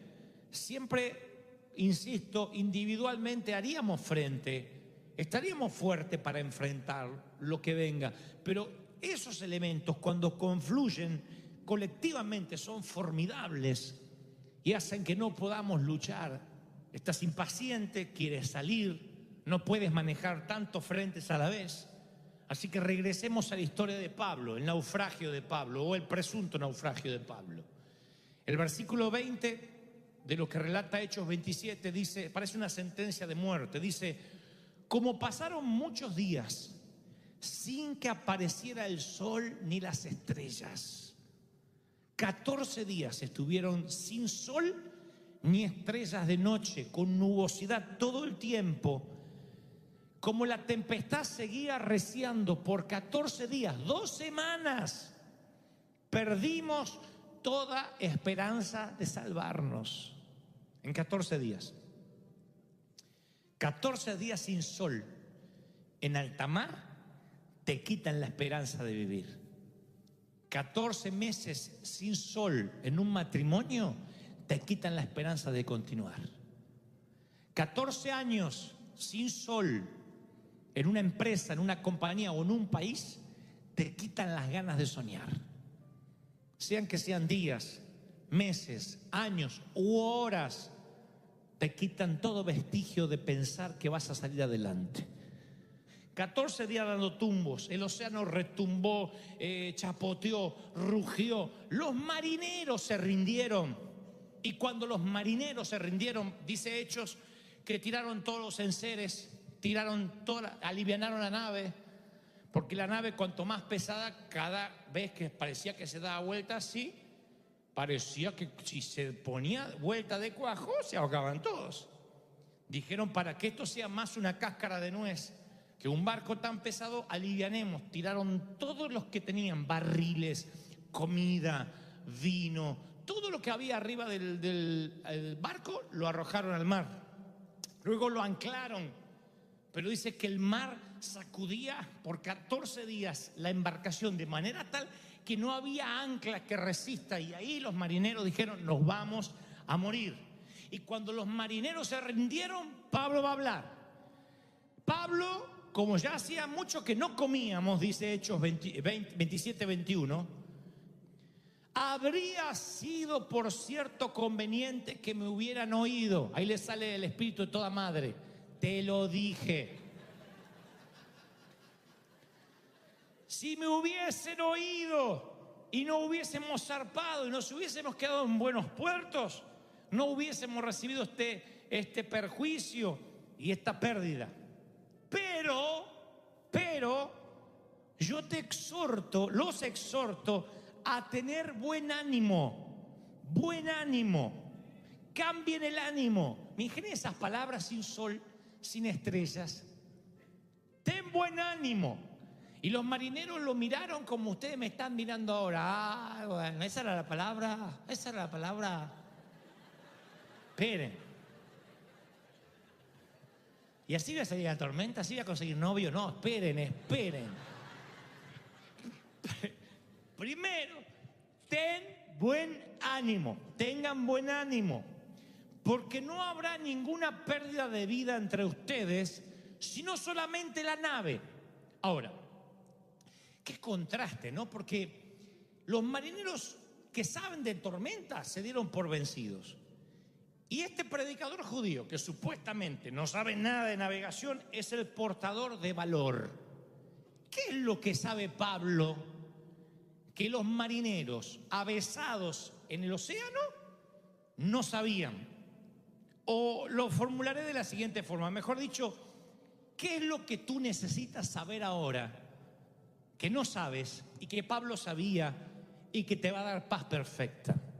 Vamos a desmenuzar qué es lo que Pablo sabía, porque tú dices lo que los marineros están diciendo con su mirada al ver al apóstol. No me digas que esa va a ser la palabra, ten ánimo, porque yo no sé de dónde sacar más ánimo. Mi pozo de ánimo está vacío. No hay energía, estoy vampirizado. No tengo ánimo, no tengo fuerza para levantarme a la mañana. Así que no me diga que esa va a ser la palabra. ¿Qué necesito saber? Estoy dando tumbos en los vientos. Como los marineros, ya hice todo lo que se supone que podía hacer. Consultaste con el banco, cambiaste la dieta, llamaste al abogado, ajustaste el presupuesto, fuiste a consejería, reprendiste, ayunaste, lo reprendiste. Le pusiste la mano a tu marido, repréndeme en el nombre de Jesús mientras que dormía. Oraste. Y tu mar se sigue revolviendo en una espuma feroz. Y dice, no puedo más, ya hice todo. El diagnóstico no cambia, el presupuesto no cambia, el banco no cambia su tesitura. Dime algo más que Pablo sabía que yo tengo que saber para que Dios me dé una paz perfecta. Así que vamos a desmenuzar lo que Pablo le dice a los marineros para sacarlos de ahí. Primero, una exhortación. Habría sido conveniente, varones, que me hubiesen oído antes de zarpar y no estaríamos viviendo esto. Yo sé que en este momento lo que menos quieres es que te regañen. Quieres que te mimen, que te apapache, pobrecito, toda la tormenta, nene. Pero déjame decirte que si vamos a estudiar lo que Pablo dijo, no podemos ignorar la primera parte, porque así comienza él, con un regaño. Si tú no escuchas las advertencias de Dios, el regaño va a venir, porque Dios al que ama, disciplina, al que ama. Me preocuparía que no te regañe Dios, que no me regañe Dios, porque eso sería que me ha dejado de amar, lo cual sería imposible en la soberanía de Dios, en la esencia de mi Dios. Él te ama, me ama, y entonces te y me regaña. Quizás la tormenta es porque no escuchaste a Dios, como los marineros no escucharon a Pablo. Te dijo Dios más de una vez, el que toma prestado es esclavo del que le presta. Y te metiste en una deuda que hoy te tiene en medio de una tormenta. Dios te dice, ahí están las escrituras. Si tú pudieras vivir bajo los principios bíblicos, no te meterías en tormentas. El que pide prestado es esclavo de aquel que le presta. Y tal vez ignoraste eso y eso te metió en una tormenta. Aprende a vivir con la dádiva diaria, y te metiste en un auto para tener el lujo de tener un auto nuevo y mandarte la parte, y es un auto que hoy no puedes sostener ni pagar, y vives en una casa que no puedes pagar simplemente porque no seguiste principios bíblicos de saber vivir en la escasez y en la abundancia. Eso es saber cuándo puedes acceder a un mejor auto, a una mejor casa, a un viaje que hasta el día de hoy estás pagando en cuotas, porque decía, más si hay que vivir el hoy. Sí, pero eso es una palabra de Dios sacada de contexto. Basta el día con su afán no significa no planificar, porque el hombre que no planifica es semejante a aquel que, queriendo edificar una torre, no mira primero si tiene los elementos necesarios para acabarla, no sea que cuando no la pueda acabar y sea una torre a medio terminar, todo el mundo le haga burla. Está en la Biblia. Entonces uno tiene que planificarse en concienzudo. Quizás estás en una tormenta porque no oíste. Te dijo el Señor que el sexo fuera del matrimonio ocasiona caos. Y aún así dijiste, pero bueno, yo soy hombre, yo soy mujer, no puedo controlar mis hormonas. Y entonces estás en una tormenta que no acaba más. Porque no solo entregaste tu cuerpo, sino tu alma e hicieron añicos con tu corazón. Y alguien abusó de lo más preciado que tenías, tu inocencia. Y hoy estás en medio de una tormenta por no escuchar las advertencias. Te advirtió el Señor que no abrieras las puertas de tu casa para el chisme, que tuvieras el valor para decir: no, yo acá no quiero escucharte más hablar mal de nadie, porque me hace mal a mí. Tira tu basura o tu diarrea verbal ahí, en ese tacho verde de reciclado, pero no aquí en mi mesa. Y no tuviste el valor y hoy estás envuelto en una tormenta de culpa. Así que siempre que estamos en una tormenta, Dios primero nos dará una exhortación. Si alguna de estas cosas te describe, entonces recibe la reprimenda de Dios. Estás en la tormenta, tienes que saberlo por tu salud mental. No es que Dios le agrada retarte, pero por tu salud mental y emocional tienes que saber que muchas de las tormentas en las que estás metido no es culpa del diablo. Pobre diablo, que a veces no tiene nada que ver. Pero no te aflijas, porque no te vas a ir con la reprimenda solamente. Ahora vienen 3 promesas que pueden darte paz en medio de la tormenta, en el mismo discurso de Pablo. Después de la reprimenda dice: pero el cielo envía ayudantes. Dice Pablo: anoche se me apareció un ángel. Pablo recibió una visita del cielo en medio de la tormenta. Y si Pablo recibe una visita del cielo en medio de la crisis, es porque tú también la vas a recibir en medio de la tormenta. Se me apareció un ángel. ¡Aleluya! Dice Hebreos 1:14: todos los ángeles son puestos al servicio de Dios, enviados en ayuda de quienes quieren recibir la herencia como salvación. Los ángeles trabajan para Dios, no trabajan para ti, pero son enviados. Son la infantería, la caballería, el refuerzo, los ejércitos celestiales que son despachados para ayudarte, los refuerzos que vienen en camino cuando estás en medio de la crisis. En el cielo han escuchado tu oración, han escuchado tu clamor, y lo primero que trae una paz perfecta, o que por lo menos la empieza a construir en los corazones deshechos de los marineros, es: anoche el ángel de Jehová me visitó. Yo imagino, el ángel de Dios, un ángel del cielo vino. Yo me imagino a los marineros diciendo: acá, bajo un cielo gris, está diciendo que en la barcaza que se está por dar vuelta y hemos de perecer todos, aquí hubo un visitante del cielo. Hace 14 días no vemos estrellas, no vemos sol, lo único que hay es tormenta, y tú dices que un visitante del cielo vino.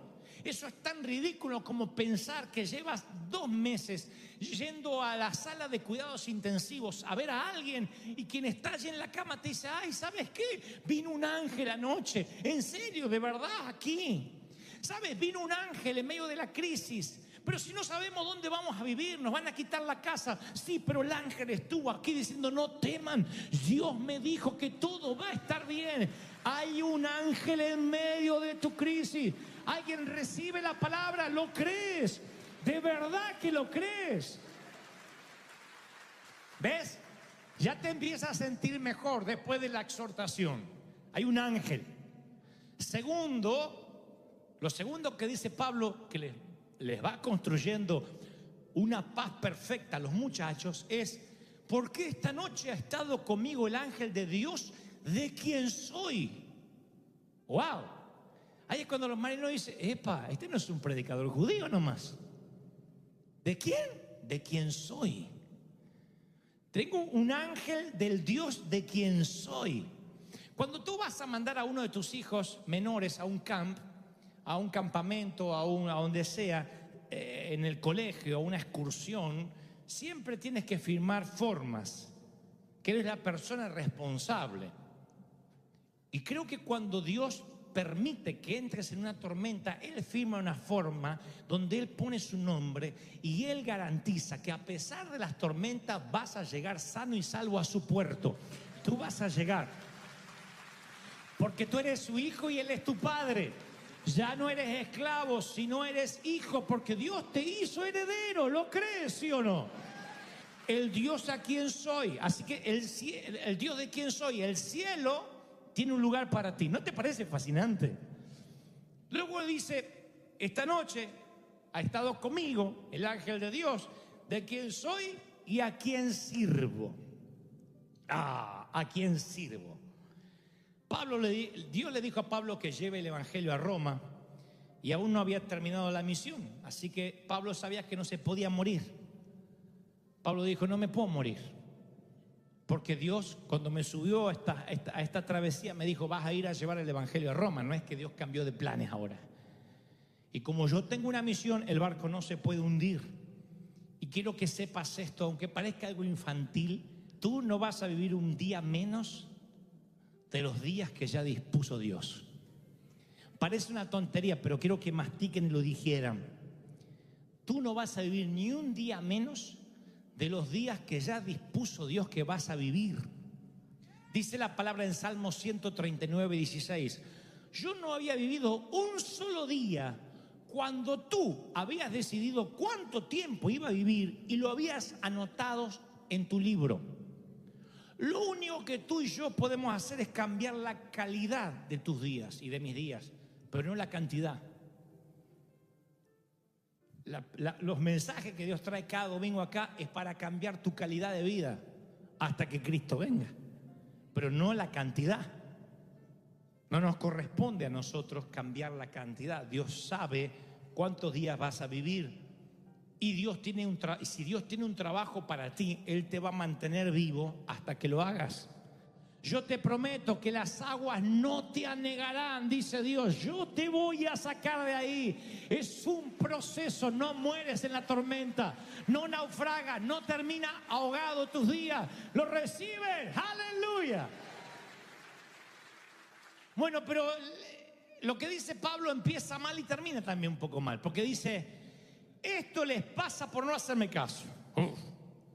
Pero tranquilos, el ángel de Jehová, el ángel de Dios, me visitó anoche. El ángel del Dios al quien soy y a quien sirvo, y me dijo que no habrá pérdidas de vida. Solo perderemos el barco. Solo la nave. Ustedes dicen, bueno, pues si sabes que te vas a morir, ¿qué te importa el barco? Pero vamos a mirar finito lo que dice acá Pablo, porque no es fácil perder el barco. Una vez que ya sabes que salvas tu vida, sientes alivio, pero después también quieres el barco. Siempre. Ese barco puede ser tu matrimonio, tu cuerpo, tu salud, tu empresa.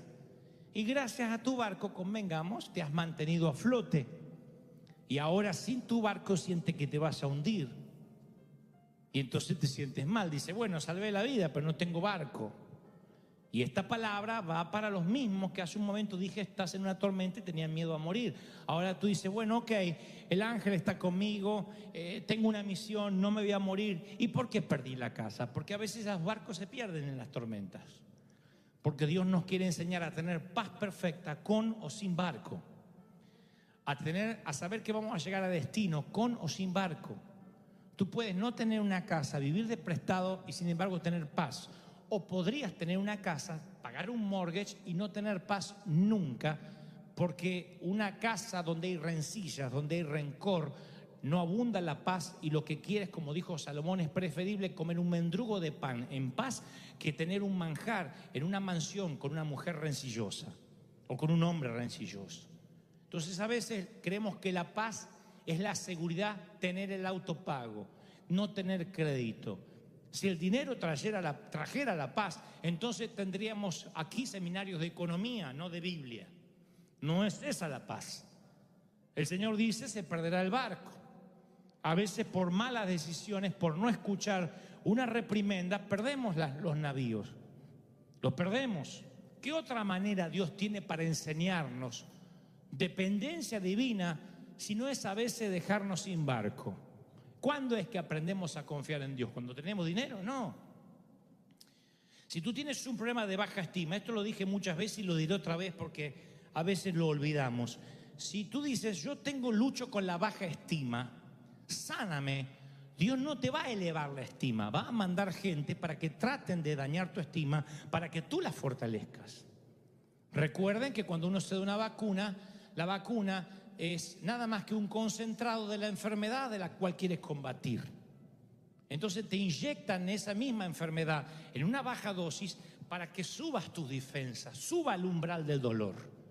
Cuando tú dices, dame paciencia, Señor, dame paciencia, Dios dice a Satanás, como dijo al mismo diablo con respecto a Job, bueno, atácalo un poquito, atácalo un poco, que se le pare el auto, que la familia esté más rebelde que nunca, que la suegra se le venga a visitar, porque me está pidiendo paciencia.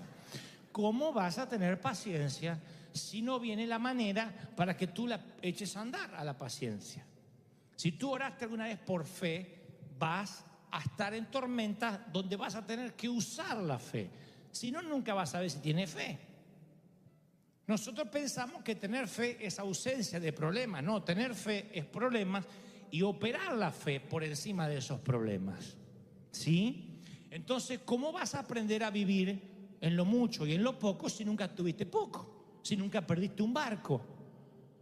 Dios tiene que saber que tú vas a tener paz independientemente del dinero que tengas en el banco. Tu bolsillo no puede regular tu paz. Tu paz tiene que ser porque el ángel de Jehová te visitó anoche y te dijo, aunque pierdas todo, yo estoy contigo, dice Dios. ¿Cuántos reciben esta palabra? Díganme amén. ¡Aleluya! ¿La están recibiendo, sí o no? Yo estoy contigo, dice Dios. Esa es la paz perfecta. El Dios de quien tú eres, ¿tú crees que eres del Señor? ¿Cómo te vas a ahogar entonces? Noah Drew tenía 2 años cuando descubrió que no se hundiría para siempre. 2 años. La familia Drew recorría en su auto la corta distancia hasta la piscina del barrio. Iba tan despacito la mamá, manejando tan lento el automóvil, que los seguros automáticos de las puertas no se cerraron. Y Noah, que iba con su traje de baño en el asiento trasero, 2 años, abrió la puerta y se cayó. Y ella sintió en el auto como que las ruedas pasaron un badén, como si hubiese pasado un reductor de velocidad, pero eran las piernas del niño. Así que paró, saltó del auto y encontró a Noah en el pavimento. Un vehículo de 5.000 libras le había pasado por las piernas. Pero cuando fueron a emergencias, no se había roto ni un solo hueso, solamente algunos rasguños. Y le decían a la mamá, ¿de verdad el auto le pasó por arriba? Y esa noche, cuando ya estaban en casa, con algunas heridas menores, el niño dijo, mamá, Jesús me atrapó. Y la mamá le dice, ¿pero tú viste a Jesús? Y dice, sí. Y le dije, gracias. ¿Y qué te dijo? De nada, pequeño. Me atrapó. Y luego agregó, dice, Jesús tiene sus manos de color pardo. Él me atrapó. ¿Y no hablaste nada más? No. Le dije, gracias. Y me dijo, de nada. Y me dejó allí. Cuando los temporales del nordeste azotan, cuando soplan vientos contrarios, cuando sientes que estás perdiendo tu barco, el mismo Jesús que le mandó el ángel a Pablo te dice, cuando pases por las aguas, yo estaré contigo. Y escucha esto, Jesús todavía atrapa a sus hijos. Jesús todavía los atrapa con los brazos para que no se hundan, para que los autos no te aplasten, para que nada malo te pueda pasar. Jesús sigue atrapando a sus hijos. Si lo hizo con Noah de 2 años y lo hizo con Pablo hace miles de años, ¿cómo no lo va a hacer contigo? Aunque pases por las aguas, yo estaré contigo, dice Dios. Los marineros describen una tempestad de la cual ningún navegante puede navegar. La llaman una tormenta perfecta. No porque sea perfecta en el sentido de ideal, sino porque es perfecta en la combinación de factores. Entonces, todos los elementos, vientos huracanados, frente frío, lluvia torrencial, se unen y crean un desastre invencible, inexpugnable, cuando varios factores se combinan. Y esta palabra va para los que se han hecho esta pregunta durante los últimos meses, que dicen: yo no sé qué peor cosa me podría pasar, ya estoy curtido del dolor, harto de sufrir, no tenemos descanso a nuestro alma, a nuestro corazón, y sentimos que no vamos a poder lidiar con tanta crisis, con tantos embates, con tantas olas furiosas y espumosas que vienen contra nuestra vida. Pablo, el apóstol, tiene una palabra para los que estamos o los que están viviendo esa situación. Dice: y la paz de Dios, se lo dice a la iglesia de Filipo 4:7, y la paz de Dios, que sobrepasa todo entendimiento, cuidará tu corazón y tus pensamientos en Cristo Jesús. Ahora, vamos a ubicarnos en tiempo y espacio. Cuando Pablo escribe este texto, él acababa de salir de una tormenta en el Mediterráneo. Había abordado un barco en Cesarea con destino a Italia. La palabra dice en Hechos que viajaba con él Lucas y también un hermano de Tesalónica llamado Aristarco. Viajaban en un barco que tenía prisioneros, cuyo destino final seguramente era el Coliseo romano. Atracan en Sidón, cambian de embarcación a un barco egipcio que transportaba cereales y salen a navegar a buscar otro puerto. Les cuesta mucho llegar a ese otro puerto. La Biblia narra que los vientos empiezan a soplar sin piedad. Dice el escritor: a duras penas llegamos a un lugar llamado Buenos Puertos, que de bueno no tenía nada, porque dice la palabra que no podían pernoctar ahí. Los barcos, en ese entonces, el barco egipcio que transporta cereales, que trae a Pablo, medían unos 30 metros más o menos, pesaban unas 1000 toneladas, pero no estaban diseñados para navegar bien en las tormentas en los tiempos del Medio Oriente. Esto lo dicen los libros de historia. Hay un libro antiguo que describe los peligros de navegar en ese momento del año y dice: hay una luz natural muy pobre en invierno, noches largas. Vayan imaginándose lo que es estar en una embarcación de esas. Luz natural de día muy pobre, como si hubiera una bruma continua, ¿no es cierto? Además de eso, noches largas, muy largas, que no se terminan más, nubosidad densa, escasa visibilidad, o sea, no ves nada, vientos, lluvia y nieve doblemente fuerte. Y Pablo, que conocía lo que es la travesía invernal, cuando están en Buenos Puertos, le dice a los muchachos de la embarcación, incluyendo a su capitán y contramaestre, o sea, segundo a bordo, le dice: no salgamos, porque vamos a poner en peligro la embarcación, lo que está dentro, nuestras vidas. No está bueno navegar acá. Pero ninguno de los tripulantes quería quedarse a pernoctar en Buenos Puertos, que de bueno no tenía nada. Dijeron: no vamos a quedar acá, vamos a salir igual. El capitán no escuchó a Pablo, hizo caso omiso a las advertencias del apóstol, porque para el capitán Pablo es nada más que era un predicador judío, así que dijo: ¿qué sabe este de navegación? Y dice en Hechos 27:1, así que levaron anclas y zarparon hacia otro puerto. Y allí la palabra describe que no mucho después, días después, la nave dio contra un viento huracanado llamado Euroclidón, un viento feroz del norte y del este, un barco difícil de navegar, 30 metros de largo, 1000 toneladas, y una tripulación impaciente que no quiso quedarse a pernoctar en tierra segura, y están confluyendo en una tormenta perfecta. Está perfecta.